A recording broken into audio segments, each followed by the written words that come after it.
Need a doctor? Call Dr. Ted. From 2008, it's Dr. Ted by Andrea Beaty and Pascal Lemaitre. One morning, Ted woke up, got out of bed, and bumped his knee. That's not good, thought Ted. I need a doctor. He looked everywhere, but he couldn't find one. And since Ted couldn't find a doctor, he became a doctor. Dr. Ted didn't have an office, so he made one. Dr. Ted didn't have a big bandage, so he made one of those too. Now, all I need is a patient, he thought. He sat and waited for one to arrive.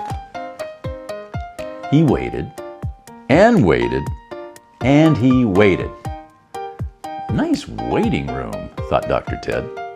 And then he waited some more. I think it's time for a house call, he thought. Hello, he called throughout the house. His mother was in the kitchen. You have measles, said Dr. Ted. We should operate. Those are my freckles, said his mother. Eat your breakfast. At school, Dr. Ted sat in the third row of Mrs. Johnson's class. All around him, students coughed and sneezed and sniffled. Dr. Ted smiled. Patients, he thought. The patients were very germy. At lunch, Dr. Ted took their temperatures and measured their blood pressure. He gave them fine medical advice, and they were very thankful. Dr. Ted was such a good doctor, even Mrs. Johnson came to see him. You can't practice medicine in the lunchroom, she said. You have mumps, said Dr. Ted. Crutches could help. Those are my cheeks, said Mrs. Johnson. Eat your lunch. Principal Bigham walked in. Dr. Ted could tell he was very sick and needed a doctor.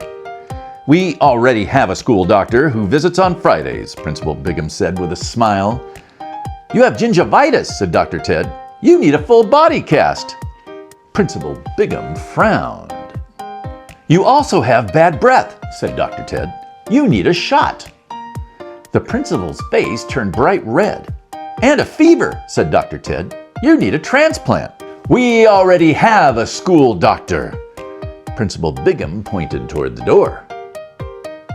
We could do something about that foot odor, said Dr. Ted. Go home, said Principal Bigham. Dr. Ted was very sad. He packed up his big bandage and went home. That night, he took 2 cookies and went straight to bed. The next day during recess, Ted sat on a bench and sighed. He watched Frances Sylvester do gymnastics on the monkey bars. She was very talented. Everyone thought so, especially Mrs. Johnson and Principal Bigham. Frances finished her routine with a triple twisting somersault. She landed on Mrs. Johnson. Ouch, said Mrs. Johnson. My ankle! Principal Bigham ran this way and that. Help, he yelled. Call an ambulance. Call the fire department. Call the library. Just call somebody. But Dr. Ted was already there.